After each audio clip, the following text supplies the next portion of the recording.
میں نے اپنی زندگی کے خوشگوار لمحات میں کبھی بھی اپنی زندگی کے آگے کا نہ سوچا تھا، اور برا وقت مجھ پر آنے والا تھا کہ مجھے اپنے آپ سے، اپنے وجود سے نفرت ہونے لگ جائے گی۔ میں نے کبھی اپنے مستقبل کے بارے میں یہ نہ سوچا تھا۔ ایک بیٹا جس کا نام دانیال اور دو بیٹیاں تھیں۔ مجھے میرا بیٹا عزیز تھا، میں اس کی ہر بات مانتی تھی۔ اگر کوئی بھی غلط کام کرتا تو میں اس کی غلطیوں پر پردہ ڈالتی تھی، لیکن مجھے اندازہ تھا کہ ایک دن وہ اس قدر بگڑ جائے گا اور کام حد سے بڑھ جائے گا۔ مجھے یہ سب لاڈ اور پیار لگتا تھا، لیکن میرے لاڈ اور پیار میں وہ کب کتنا آگے بڑھ گیا کہ اپنی حدیں بھول بیٹھا۔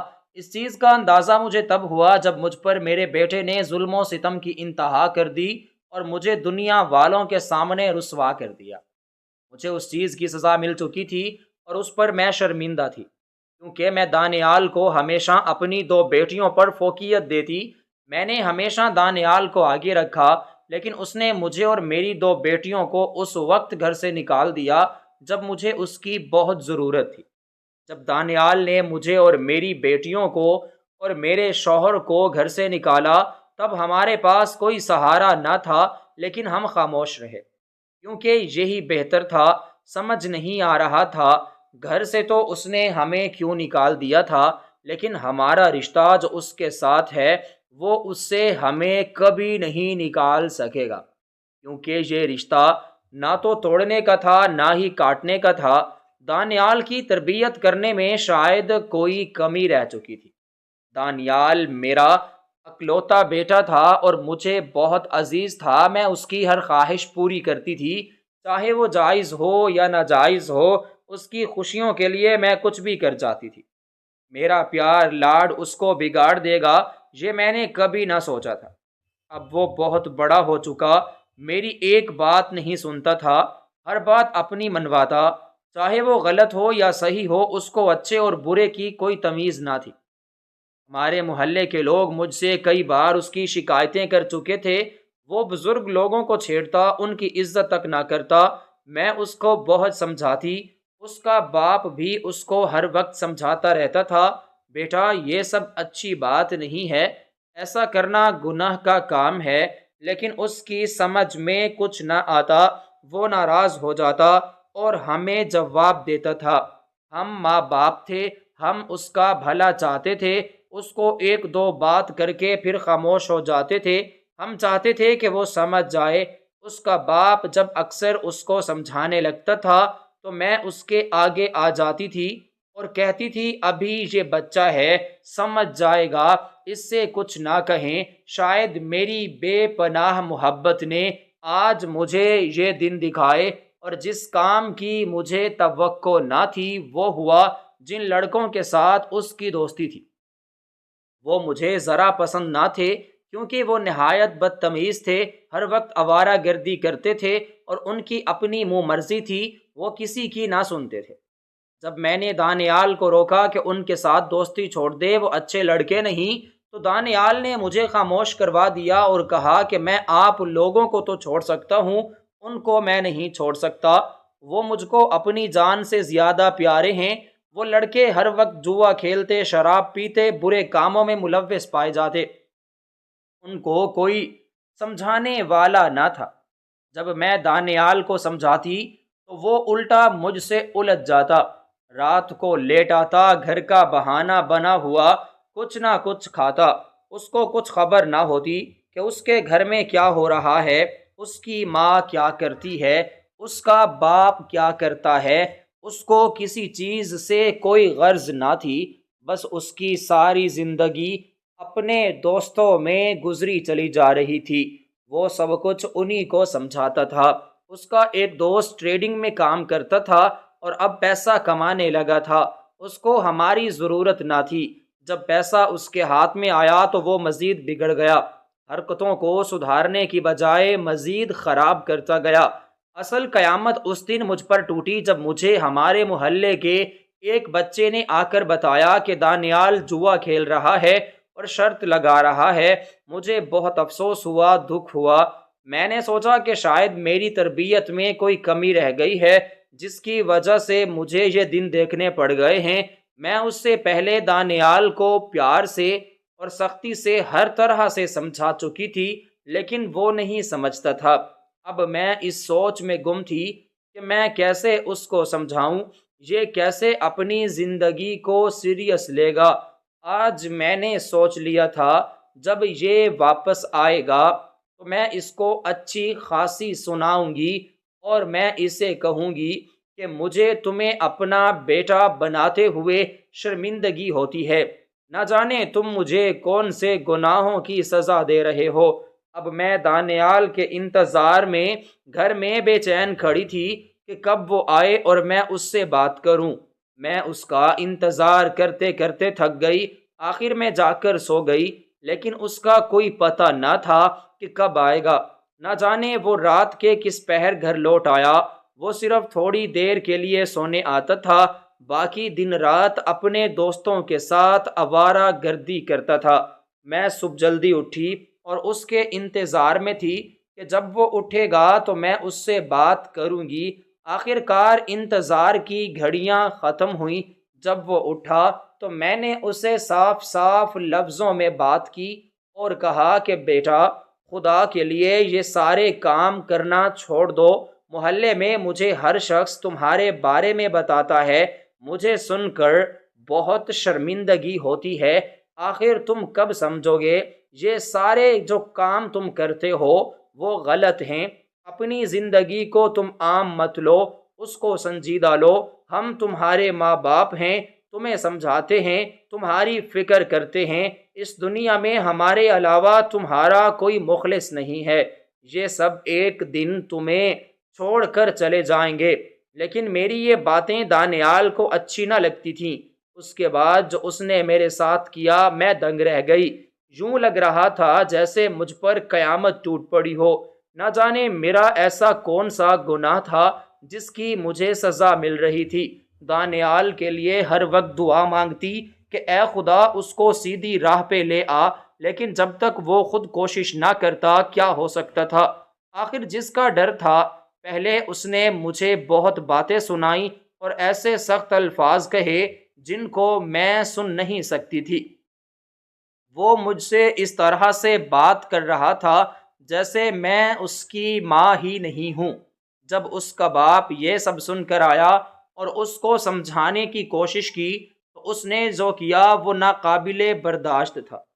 ایک ماں باپ کے لیے اولاد اس کا قیمتی اثاثہ ہوتی ہے، اور جب وہی ان کی قدر نہ کریں اور ان کو زمانے کے سامنے ذلیل اور رسوا کر دیں اور ان کی زندگی محال کر دیں۔ یہ میری زندگی کے وہ لمحات تھے جس کے بارے میں نے کبھی سوچا نہ تھا۔ میرے بیٹے نے دیکھتے ہی دیکھتے مجھے اور میرے شوہر کو گھر سے نکال دیا۔ جب ہم نے اسے روکا تو اس نے دھکے دیے۔ یہ سب کچھ ہم سے برداشت نہیں ہو رہا تھا۔ ہم وہاں سے چلے گئے۔ میں اتنا روئی کہ میری آنکھیں سرخ ہو گئیں اور میری حالت دیکھنے کے قابل نہ تھی۔ یہ سب ناقابل تلافی تھا، ایک ایسا سچ تھا جس کو میں جھٹلا نہیں سکتی تھی۔ خیر دانیال نے ہمیں گھر سے نکال دیا۔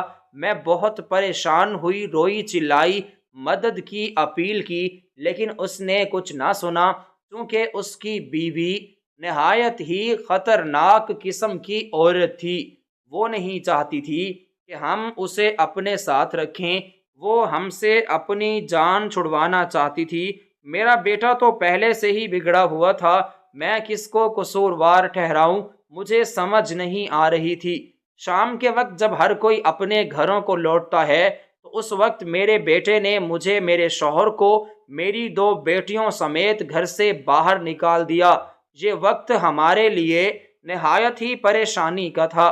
نہ جانے آگے ہمارے ساتھ کیا ہونے والا ہے۔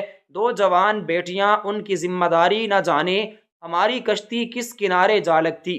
رات کے اس وقت جب ہم گئے تو کئی لوگوں نے سوالیہ نظروں سے ہمیں دیکھا، لیکن ہم سے کسی نے کچھ نہ کہا۔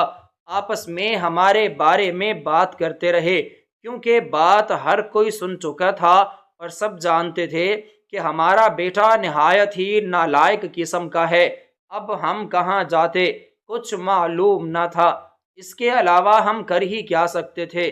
میرے شوہر کا ایک دوست تھا جو شہر میں رہتا تھا، میرے شوہر نے اس سے بات کی تو وہ ہمیں اپنے پاس رکھنے کے لیے راضی ہو گیا۔ میرا شوہر کسی ادارے میں چوکیدار تھا۔ میں جانتی تھی شہروں میں چھوٹے چھوٹے گھر ہوتے ہیں اور ایک فیملی کا بہت مشکلوں سے گزارا ہوتا ہے۔ اس کے باوجود ان کا ہم پر احسان ہے کہ انہوں نے ہمیں جگہ دی، اور انہوں نے ہم پر اس وقت احسان کیا جب ہمارے پاس رہنے کے لیے گھر نہ تھا اور نہ ہی سر پر چھت تھی۔ یہ ان کا احسان میں زندگی بھر نہیں بھولوں گی۔ وہ نہایت ہی نیک دل انسان، اعلیٰ ظرف کے مالک تھے۔ مزید انہوں نے ہم سے کہا کہ اگر آپ کو کسی چیز کی ضرورت ہو تو بغیر اجازت کے اٹھا لیا کریں، لیکن ہم نے سارا سامان اپنا لیا۔ اب یہاں پر جب میں آئی تو میری آنکھوں کے سامنے ایک اور ہی منظر آیا، ایک ایسا منظر جو مجھے بہت ہی عجیب و غریب لگا۔ میں خود گئی پہلے، چونکہ میں مصیبت کی ماری تھی۔ مجھے دوسروں کے غم اور ان کے دکھوں پر بہت ترس آتا تھا۔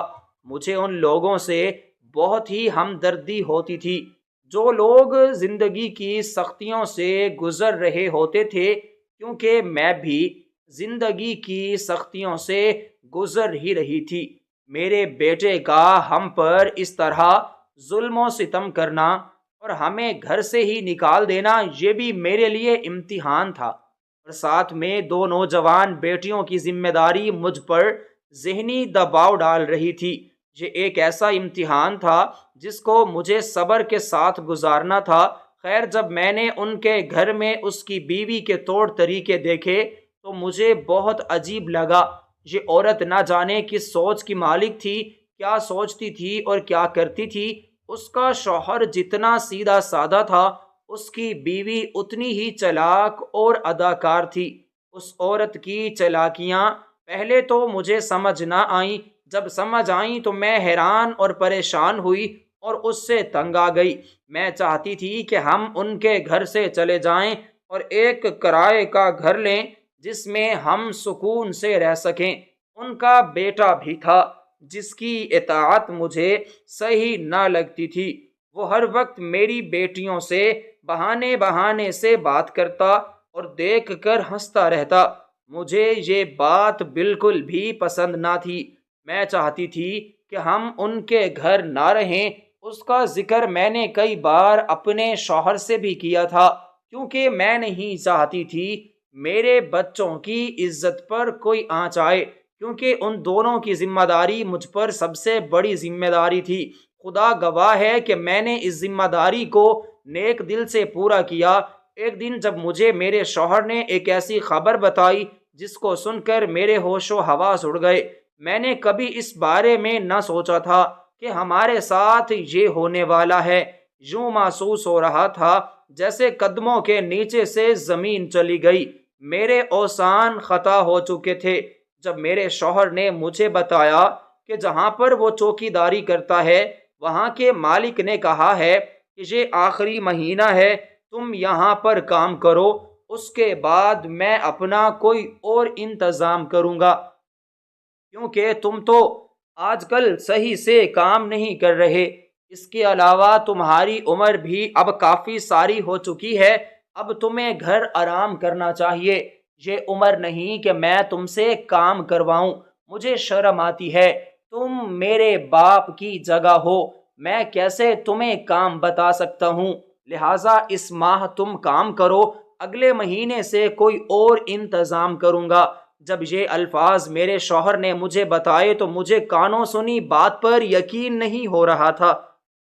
میرے ہاتھ پاؤں اتنے ٹھنڈے ہو گئے، یوں محسوس ہو رہا تھا جیسے ابھی کچھ ہو جائے گا، لیکن میں شروع سے ہی دکھ اور غم برداشت کرتی آ رہی ہوں۔ اب میں تھوڑی سخت ہو چکی تھی۔ میں اور میرا شوہر اس بات کو لے کر بہت ٹینشن میں تھے، اس قدر پریشان ہوئے کہ ساری رات نیند نہ آئی۔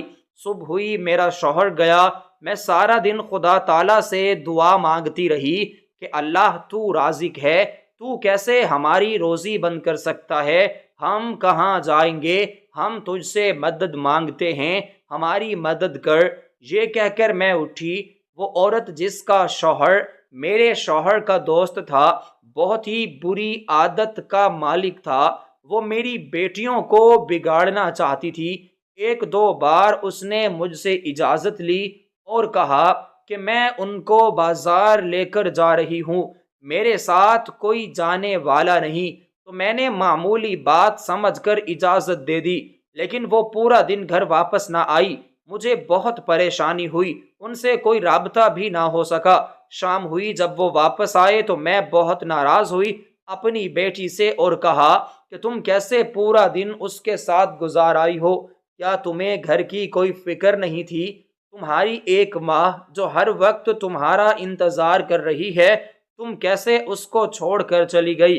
لیکن جب اس نے مجھے ایک ایسی حقیقت بتائی جو میرے لیے بہت حیران کن تھی، مجھے اس عورت کو دیکھ کر یقین نہیں ہوتا تھا کہ یہ اس قسم کی ہے۔ حالانکہ مجھے اندازہ تھا کہ اس کی عادات صحیح نہیں، لیکن وہ اس عادت کی مالک ہے، مجھے یہ اندازہ نہ تھا۔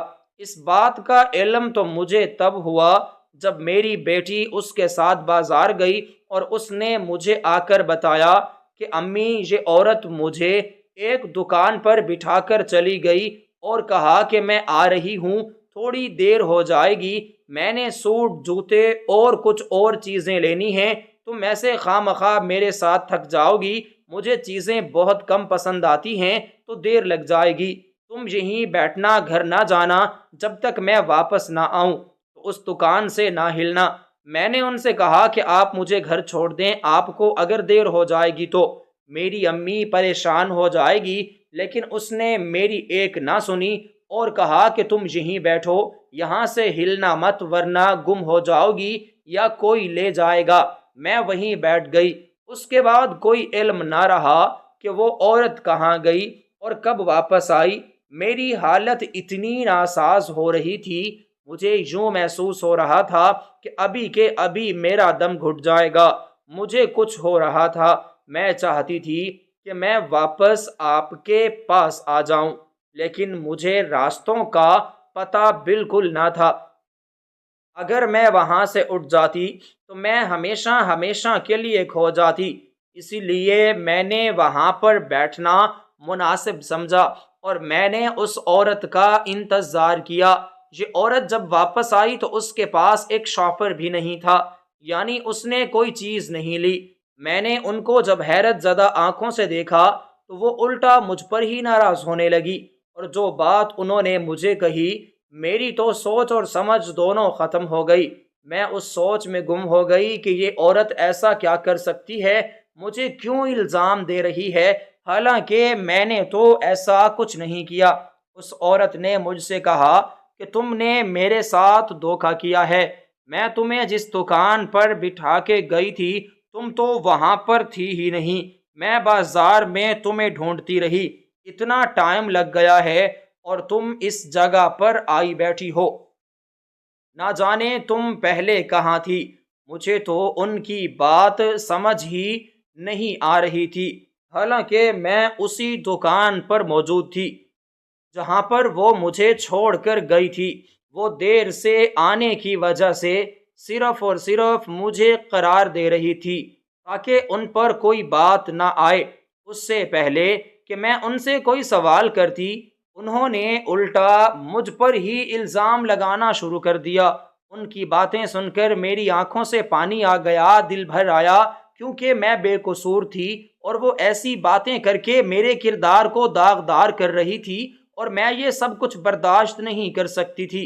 میں نے ان کو ہر قسم کی گواہی دی اور کہا کہ یہ وہی دکان ہے جہاں پر آپ مجھے بٹھا کر گئی تھی، میں تو یہاں سے ہلی بھی نہیں ہوں، اور آپ ایسا کیسے کہہ سکتی ہیں کہ میں چھوڑ کر چلی گئی تھی، حالانکہ یہ سارا کام آپ کا ہے۔ مزید اس دکاندار سے کہا کہ بھائی آپ اس چیز کی گواہی دیں کہ یہ عورت مجھے ابھی کچھ دیر پہلے یہاں پر خود بٹھا کے گئی تھی، آپ یہ بات سن رہے تھے، اور میں کب کی یہاں پہ بیٹھی ہوں، میں یہاں سے کہیں پر بھی نہیں گئی، آپ اس کو بتائیں۔ لیکن وہ دکاندار اس عورت کو دیکھ کر ہنسا اور کہا کہ مجھے نہیں پتا، حالانکہ وہ اس سب میں موجود تھا۔ مجھے بہت حیرت ہوئی کہ لوگ کس طرح ہی آج کل منہ پر مکر جاتے ہیں۔ خیر، میں نے توبہ کر لی کہ اس عورت کے ساتھ دوبارہ کہیں نہیں آنا، اور مجھے آپ کے بارے میں اتنی ٹینشن ہو رہی تھی۔ مجھے علم تھا کہ میری ماں بہت پریشان ہوگی، لیکن ابھی میں کچھ نہیں کر سکتی تھی۔ یہ عورت واپس آتی تو تب ہی میں آتی نا، اکیلی میں کیسے آتی؟ جب یہ ساری باتیں مجھے میری بیٹی نے بتائی، مجھے بہت پریشانی ہوئی۔ میں اس کے ناپاک ارادے جان چکی تھی، اور میں چاہتی تھی کہ ہم جلد از جلد یہاں سے چلے جائیں، اور میں نے اپنی دونوں بیٹیوں کو منع کر دیا کہ کمرے سے باہر نکلنے کی کوئی ضرورت نہیں، اور نہ ہی اس کے بیٹے سے اور نہ ہی اس عورت سے کوئی بھی بات کرنے کی ضرورت ہے۔ ہمیں جلد از جلد اس گھر سے کہیں دور نکل جانا چاہیے، لیکن کیسے نکلوں اور کہاں جاؤں؟ اس سب کا مجھے کوئی علم نہ تھا۔ مجھے یقین تھا کہ خدا تعالیٰ ضرور کوئی نہ کوئی وسیلہ ہیلا بنا دے گا۔ میں نے اپنے شوہر سے کہا کہ وہ جلد از جلد ہمیں اس جگہ سے لے جائے، کیونکہ مزید مجھ سے کچھ برداشت نہیں ہو رہا۔ لیکن میرا شوہر ایک الگ ہی مصیبت میں مبتلا تھا۔ اس کو اپنی نوکری کے بارے میں بہت ٹینشن تھی۔ وہ ہر وقت فکر میں رہتا کہ اگلے ماہ جب وہ اس نوکری سے فارغ ہو جائے گا تو وہ کہاں جائے گا اور خرچہ کیسے پورا کرے گا، یا اس کے ساتھ کیا ہوگا۔ لیکن مجھے یہ علم نہ تھا کہ مجھ پر ایک ایسی قیامت ٹوٹنے والی ہے جو مجھ سے میرا سب کچھ چھین لے گی، میرے سر سے چھت ختم ہو جائے گی، میری چادر سڑکوں پر آ جائے گی۔ ایک دن جب میرا شوہر ابھی اگلے مہینے کی پہلی تاریخ سے 7 دن پہلے ہی اپنی تنخواہ لے آیا اور آ کر میرے ہاتھ پر رکھ دی، مجھے کچھ سمجھ نہ آئی۔ میں اس سے پوچھنا چاہتی تھی کہ ابھی تو اگلا مہینہ آنا ہے اور تنخواہ آپ کو پہلے کیسے مل گئی، لیکن اس کے چہرے پر جو اداسی کی اور غموں کی ایک لہر تھی وہ مجھے صاف نظر آ رہی تھی۔ اسی لیے میں نے اس سے کوئی سوال پوچھنا مناسب نہ سمجھا۔ وہ اندر سے اس قدر ٹوٹ چکے تھے، اگر میں ان سے بات کرتی تو وہ بکھر جاتے، اور ایسے بکھر جاتے کہ پھر ان کو میں سمیٹ نہ پاتی۔ بس اسی وجہ سے میں نے ان سے کوئی سوال نہ کیا، لیکن میں کب تک خاموش رہتی؟ ان کی خاموشی بھی میرے لیے قابل برداشت نہ تھی۔ رات کے کھانے کے بعد جب دونوں بیٹیاں سو گئی تو میں نے آہستہ سے اپنے شوہر سے پوچھا کہ ابھی تو 7 دن رہتے ہیں، آپ کو تنخواہ پہلے کیسے مل گئی؟ آپ نے مانگی ہے کیا؟ اس پر میرے شوہر نے جو بات مجھے بتلائی اس کی وجہ سے میری نیند ہی غرق ہو گئی۔ ساری رات مجھے نیند نہ آ سکی۔ اس رات مجھے نیند نہ آئی تھی تو کوئی بات نہ تھی، لیکن اس بات کی وجہ سے میری پوری زندگی کی نیند ختم ہو گئی۔ میری سوچ اور پریشانی تو اس قدر طول ہو چکی تھی کہ رات کب گزر جاتی ہے مجھے سمجھ ہی نہ آتی۔ میرے شوہر نے مجھے بتایا کہ اس کے مالک نے اس کو نوکری سے نکال دیا ہے اور کہا ہے کہ میں نے تمہیں تنخواہ بھی پہلے دے دی ہے، اب تم کل سے کام پر نہ آنا، میں نے اپنا انتظام کر لیا ہے، میں تم سے معذرت خواہ ہوں، اس کے علاوہ میرے پاس اور کوئی راستہ نہیں۔ وہ اسے بہت کہتا رہا، ان کی نوجوان بیٹیاں ہیں، وہ کہاں جائے گا، ان کے بیٹے نے ان کو گھر سے نکال دیا ہے، ان کی مجبوری پر ترس کھائے اور 1-2 مہینے کے لیے مزید مجھے رکھ لیں۔ لیکن اس شخص نے ایک نہ سنی، اس نے نکال دیا۔ یہ بات ہم دونوں کو اس قدر پریشان کر رہی تھی کہ ہمیں تو کچھ نظر ہی نہ آ رہا تھا۔ زندگی بہت سختیوں سے ہمیں گزار رہی تھی، لیکن ہمیں اس کو گزارنا تھا۔ ٹھیک ہے، زندگی اور موت دونوں انسانوں کے بس کی بات نہیں۔ اسی ٹینشن کی وجہ سے میرے شوہر کی طبیعت ناساز تھی۔ میں نے ان کو حوصلہ دیا اور کہا کہ کوئی بات نہیں، اگر ایک دروازہ بند ہو گیا ہے تو خدا تعالی ہمارے لیے 10 اور دروازے کھول دے گا۔ اس میں پریشان ہونے کی کوئی بات نہیں۔ خیر ہم ساری رات نہ سو سکے۔ صبح میں نے ناشتہ بنایا، ان کو دیا تو انہوں نے کچھ بھی نہ کھایا، ایک کپ چائے کا پیا اور پڑے رہے۔ میری بیٹیاں اپنے ماں باپ کو دیکھ کر یہ جان چکی تھی کہ کوئی بات ضرور ہے جو انہیں پریشان کر رہی ہے، لیکن ان میں پوچھنے کی ہمت نہ تھی کیونکہ وہ کوئی دکھی بات سن نہ سکتی تھی۔ شاید یہی وجہ تھی کہ وہ خاموش رہیں، لیکن ان کی ایک بات جس کو کرنے سے میں بھی خود کو روک نہ سکی وہ آخر انہوں نے کر ڈالی۔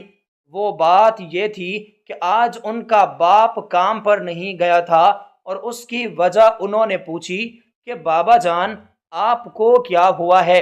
جب یہ سوال انہوں نے اپنے باپ سے کیا تو اس نے فوراً مجھے دیکھا اور میں نے ان سے کہا کہ تمہارے باپ کی طبیعت ٹھیک نہیں، اسی وجہ سے یہ نہیں گئے کام پر۔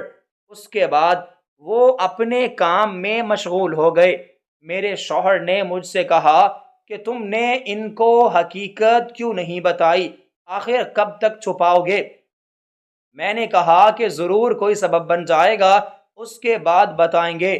یہی ٹینشن ہمارے لیے آفت بن گئی، یہ میں نے سوچا تک نہ تھا۔ جب ان کی طبیعت ہمارے حالات کی طرح قابو میں نہ رہی تو میں بہت بے بس ہو گئی۔ اچانک ان کے سینے میں درد ہوا اور وہ بے ہوش ہو گئی۔ یہ سارا منظر ہمیں ایک نئی مصیبت کی طرف لے کر جا رہا ہے۔ اس چیز کی ہم کو خبر نہ تھی۔ جب طبیعت بہت زیادہ خراب ہو گئی تو ان کو ہسپتال لے گئے، لیکن جو خبر ڈاکٹر نے ہمیں دی شاید وہ میں کبھی سن نہیں سکتی تھی۔ یہ ایک ایسی خبر تھی جو میرے لیے موت کے برابر تھی، لیکن اس کے باوجود میں زندہ تھی۔ نہ جانے کب اور کیسے یہ سب کچھ ہو گیا، حالانکہ یہ سب کچھ ممکن نہ تھا۔ جیسے ہی ڈاکٹر نے مجھے بتایا کہ آپ کے شوہر کو ہارٹ اٹیک آیا ہے جس کی وجہ سے ان کا انتقال ہو گیا ہے تو میرے حواس کھو گئے۔ ایک دم سے میری آوازیں نکلنے لگیں، ایسی آوازیں جن کے بارے میں مجھے خود کو سمجھ نہیں آ رہی تھی۔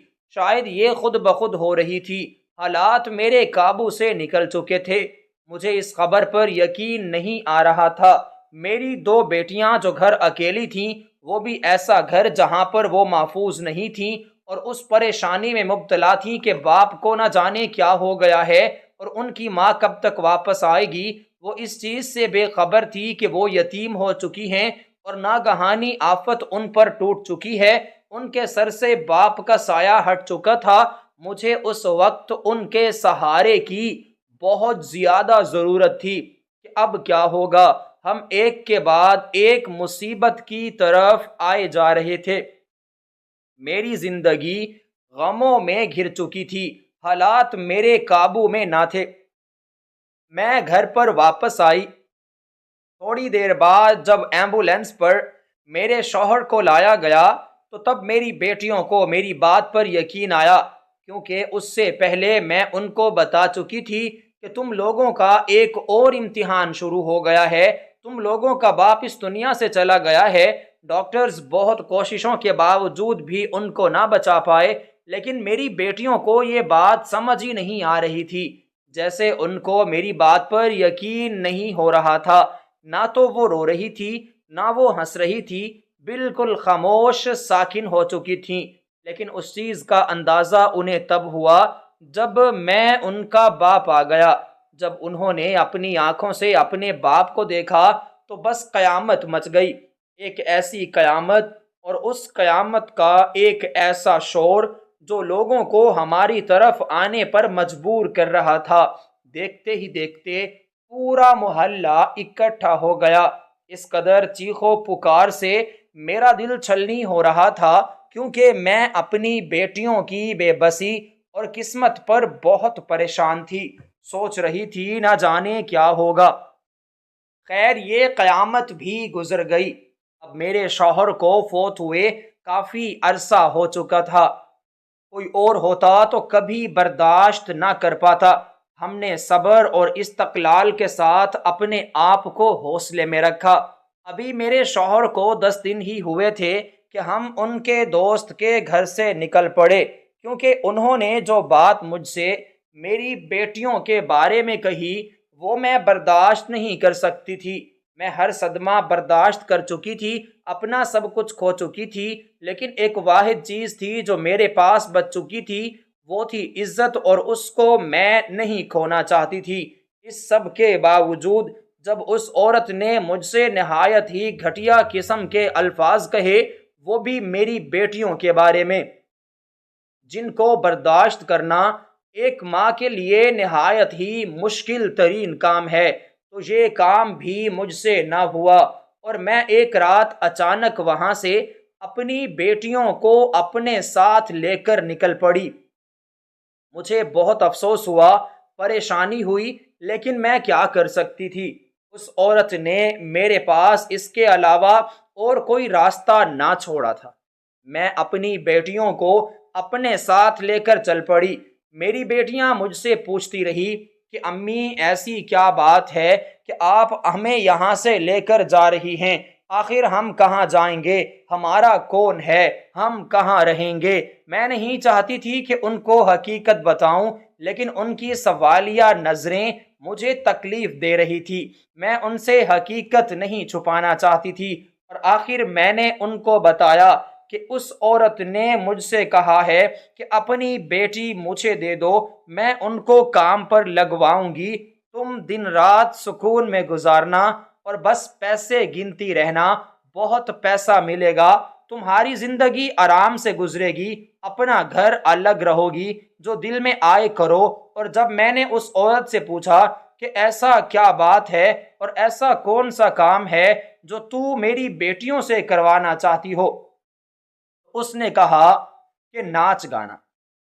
میں نے جیسے ہی ان کی یہ بات سنی تو مجھے یقین نہ ہوا کہ وہ عورت ماں ہونے کے ساتھ ساتھ خود بھی ایک عورت ہے، اور یہ سب کچھ آخر کیسے کہہ سکتی ہے اور ایسا کیوں کر رہی ہے؟ بس اسی دن سے میں نے فیصلہ کیا کہ میں اپنی بیٹیوں کو نصیب پر چھوڑتی ہوں، جو ہوگا دیکھا جائے گا، میں ان کو لے کر یہاں سے چلی جاؤں گی، بس میں اسی لیے تم لوگوں کو لے آئی ہوں۔ اس عورت کی نظریں تم پر اچھی نہیں۔ میری بیٹیوں نے جب یہ الفاظ سنے تو وہ بہت پریشان ہوئی اور کہا کہ آپ نے بہت اچھا فیصلہ کیا، لیکن اب ہم کہاں جائیں گے؟ میں نے کہا کوئی نہ کوئی سبب ضرور بن جاتا ہے۔ میرے پاس کچھ پیسے جمع تھے، اس سے میں نے کھلونے لیے اور سڑک پر بیچنے شروع کر دیے۔ ہم تینوں الگ الگ راستوں پر اپنے کھلونے بیچتے اور شام سے پہلے فٹ پاتھ پر آ جاتی تھیں۔ ہم تینوں مل کر وہی کھانا کھاتے اور سو جاتے تھے۔ ہمارے پاس پہننے کو دوسرا کوئی سوٹ نہیں تھا جو ہم اس کو پہن لیتے۔ میری بیٹیوں کے کپڑے جگہ جگہ سے پھٹتے جا رہے تھے، وہ اپنی چادر سے اپنے جسم کو ڈھانپتی تھی۔ میرے پاس اتنے پیسے نہ تھے کہ میں ان کو کپڑے لے کر دیتا۔ ایک دن جب میری بیٹی کھلونے بیچتے اپنے بھائی کے گھر کے پاس گئی تو اسی محلے کی ایک عورت نے میری بیٹی سے کہا، یہاں پر بہت امیر شخص رہتا ہے، تم اس کے پاس جاؤ، جب عید آئے تو وہ لوگوں کو زکوٰۃ میں کپڑے دیتا ہے، تمہیں کپڑوں کی ضرورت ہے، تمہارے کپڑے بہت زیادہ پھٹے ہوئے ہیں، کچھ دنوں بعد عید ہے تو اس کے پاس لازمی آنا، وہ تمہیں کپڑے دے گا۔ وہ عورت نہیں جانتی تھی کہ وہ جس کی بات کر رہی ہے وہ اس لڑکی کا بھائی ہے۔ میری بیٹی یہ بات سن کر خاموش رہی۔ اس نے مجھے آ کر یہ سارا واقعہ بتایا۔ میں نے کہا کہ بیٹا کوئی بات نہیں، میں کچھ نہ کچھ بچا کر تم دونوں کو کپڑے لے دوں گی، لیکن ہمارے پاس 1 روپیہ نہ بچتا، 200-300 ہوتا جو ہم پورے دن کا گزارا کرتے اور کھانا کھاتے۔ مجھے ان کی باتیں بہت تکلیف دیتی تھیں۔ ایک ماں کیسے اپنے بچوں کو تکلیف میں دیکھ سکتی تھی؟ میں ان کے سامنے کوئی نہ کوئی بہانہ بنا کر بات کو دوسری طرف لے جاتی تھی، لیکن وہ اب نوجوان تھی، سچ اور جھوٹ میں ان کو فرق پتہ چل جاتا تھا۔ میری بیٹی نے مجھے کہا کہ امی ہمارا بھائی کپڑے بانٹ رہا ہے، آپ جائیں۔ میں نے کہا کہ بیٹا میں کیسے جاؤں، میں کیسے بھول جاؤں، یہ وہی شخص ہے جس نے ہمیں گھر سے نکال دیا تھا، جس کی وجہ سے تمہارا باپ ٹینشن سے مر گیا، اس شخص کی زیادتی بھول جاؤں۔ میری بیٹی نے مجھ سے کہا کہ امی، آپ فی الحال ہماری اس حالت کو دیکھیں، ہمارے کپڑے جگہ جگہ سے پھٹے ہوئے ہیں، ہمیں شرم آتی ہے۔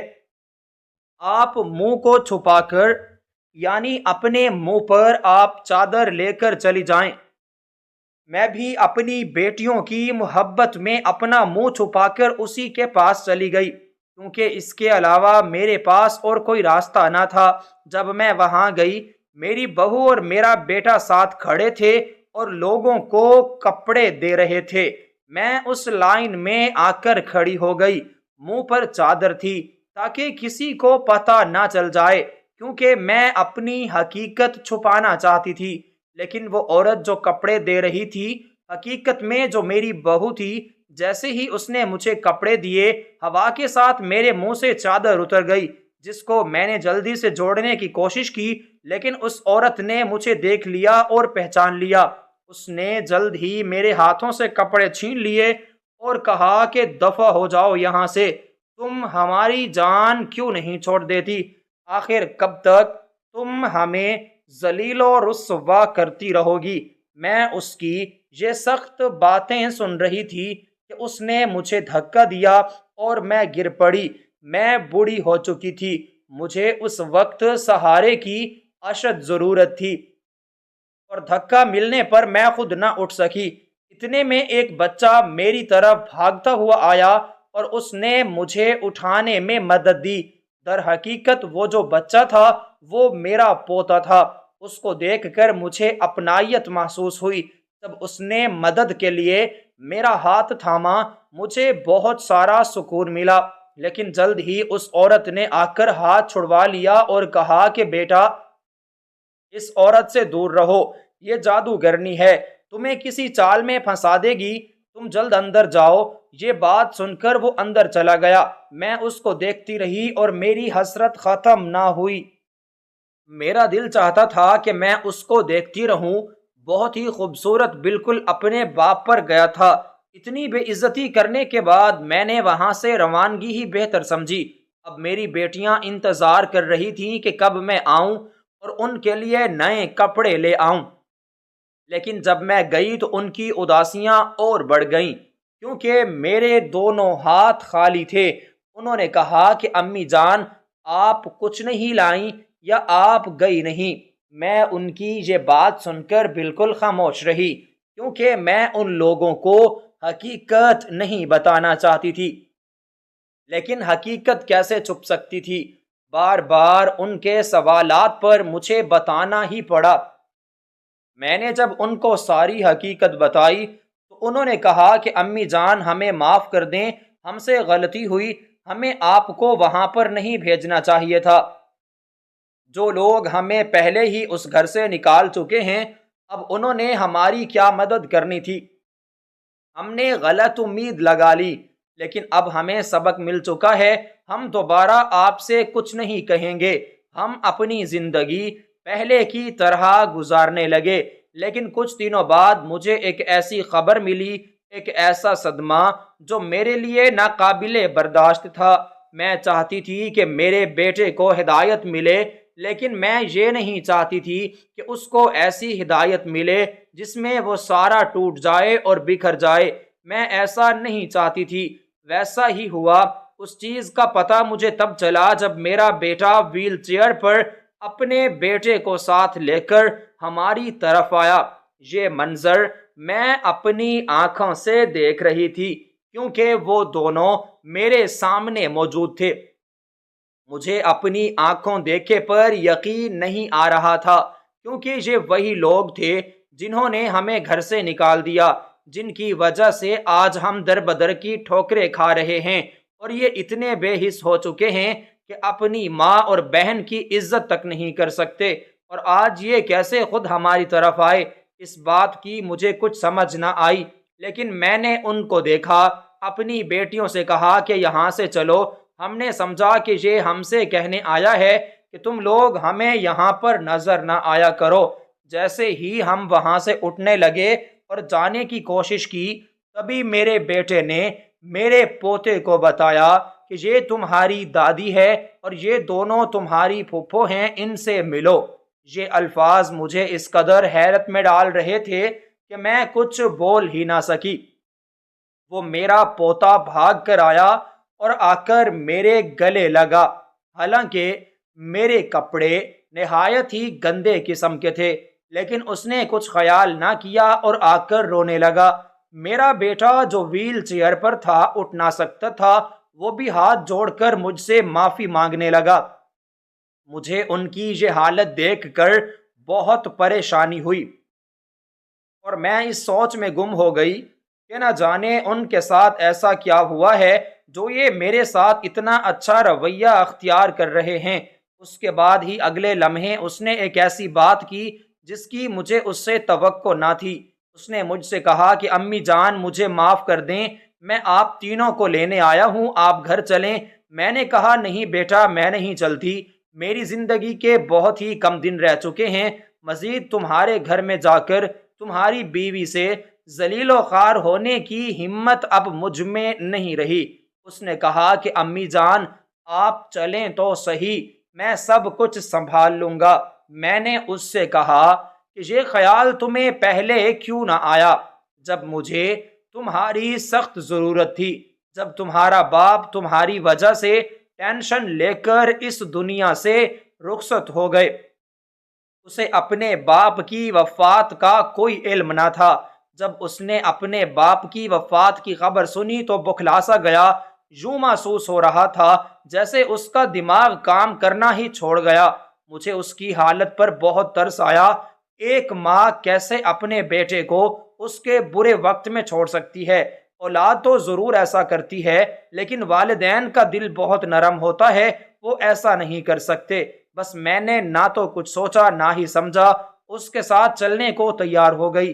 میری بیٹیاں مجھے بہت حیرت زدہ آنکھوں سے دیکھ رہی تھی اور وہ سوچ رہی تھی کہ میں کیسے پل بھر میں اس کے تمام گناہوں کو معاف کر سکتی ہوں، اور ایسا کیوں کر رہے ہو؟ خیر میں یہ سب کچھ کر چکی تھی۔ میں نے اپنی بیٹیوں کو ساتھ لیا اور گھر آئی۔ جب میں گھر آئی تو ایک ایسی حقیقت مجھ پر عیاں ہوئی جس کا میں نے اپنی زندگی میں کبھی اندازہ تک نہ لگایا تھا، اور ان حالات کا میں نے کبھی سوچا بھی نہ تھا۔ یہ جو حالات میں اپنی آنکھوں سے دیکھی جا رہی تھی، کیونکہ وہ عورت جس نے مجھے میرے گھر سے نکال دیا اور پھر زکوٰۃ کے کپڑے دینے سے بھی مجھے انکار کر دیا، وہ عورت لاچار، بے بسی اور مجبوری کا شکار ہو چکی تھی۔ وہ ایک بیڈ پر پڑی تھی اور دوسروں کی محتاج ہو چکی تھی۔ اس کی جب میں نے یہ حالت دیکھی اور اپنے بیٹے کی بھی تو مجھے پریشانی ہوئی۔ میں نے اپنے بیٹے سے پوچھا کہ ایسا کیا ہوا ہے کہ تم لوگ اس حال میں آ گئے؟ جب اس نے مجھے بتایا تو میں بے ساختہ ہو کر رونے لگی، کیونکہ میں ان کی تکلیف کو محسوس کر سکتی تھی۔ میرے بیٹے نے مجھے بتایا کہ جب عید کے دوسرے دن وہ باہر کھانا کھانے جا رہے تھے تو راستے میں ان کا ایکسیڈنٹ ہوا، اور یہ حالت اسی کی وجہ سے ہوئی ہے۔ امی جان آپ ہم سب پہ ناراض تھیں، میں نے آپ کے ساتھ بہت ظلم کیا، یہ سب مجھے اسی کی سزا ملی ہے۔ اب میری عقل جگہ پر آ چکی ہے، میں اپنے کیے پر بہت شرمندہ ہوں، آپ سے معافی مانگتا ہوں، اپنی بہنوں سے معافی مانگتا ہوں، اور چاہتا ہوں کہ آپ میرے ساتھ میرے گھر رہیں۔ آپ مجھے معاف کر دیں، میں آپ لوگوں کی ذمہ داری اچھے طریقے سے نبھانا چاہتا ہوں۔ میں تو پہلے دن سے ہی اپنے بیٹے کو معاف کر چکی تھی۔ میں نے اسے بتایا کہ میں تم پر ناراض نہیں ہوں۔ میں نے اسے فوراً سے معاف کر دیا۔ اس کی بیوی جو نہ بول سکتی تھی، نہ کھا سکتی تھی، نہ اٹھ سکتی تھی، نہ بیٹھ سکتی تھی، نہ چل سکتی تھی، مجھ سے معافی مانگنے کی کوشش کر رہی تھی، لیکن خدا تعالیٰ نے اسے معافی مانگنے کا موقع نہ دیا۔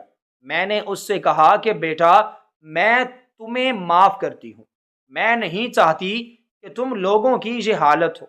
نہ جانے خدا نے تم لوگوں کو کس جرم کی اتنی بڑی سزا دی، میں نے کبھی تم لوگوں کو بد دعا نہیں دی۔ یہ سن کر میری بہو کی آنکھوں سے بھل بھل آنسو آ رہے تھے۔ میں نے ان کو معاف کر دیا، اپنے سینے سے لگا لیا، اور اب ہم سب وہاں پر بہت خوشی سے رہنے لگے۔ میرا بیٹا تو بالکل ٹھیک ہو چکا تھا، حالانکہ میری بہو ٹھیک نہ ہو پائی اور اپنی زندگی کے دنوں کو پورا کرنے لگی۔ اس تمام واقعے کے بعد مجھے ایک ایسی خبر ملی جس کے بارے میں مجھے پہلے ہی اندازہ تھا۔ وہ عورت جس کے گھر ہم رہتے تھے اور جو میری بیٹیوں کو غلط کاموں کے لیے ورغلاتی تھی، اس عورت کا انجام بہت ہی خطرناک ہو چکا تھا۔ وہ کسی ایسے شخص کے ہاتھ آئی جو ظالم تھا۔ اس نے اس کو غیر ملک میں بیچ ڈالا اور بہت ساری رقم لی۔ کسی کو بھی اس عورت کا اندازہ نہ ہوا کہ وہ کہاں گئی۔ شاید اس کو بھی اس کے کیے کی سزا مل چکی۔ یہ سچ ہے کہ جو لوگ دوسروں پر رحم نہیں کرتے اور اپنے مطلب کے لیے لوگوں کا استعمال کرتے ہیں، وہ ضرور اس چیز کا حساب دیتے ہیں، اور جن لوگوں کو اپنی غلطیوں کا احساس ہو جاتا ہے تو خدا تعالیٰ بھی ان کو معاف کر دیتا ہے۔ میں اپنے بچوں کے ساتھ بہت خوشگوار زندگی گزار رہی ہوں۔ خوشیوں کی صبح مجھ پر ہو چکی ہے۔ اس نئی زندگی میں میں ہر وقت خدا تعالیٰ سے شکر ادا کرتی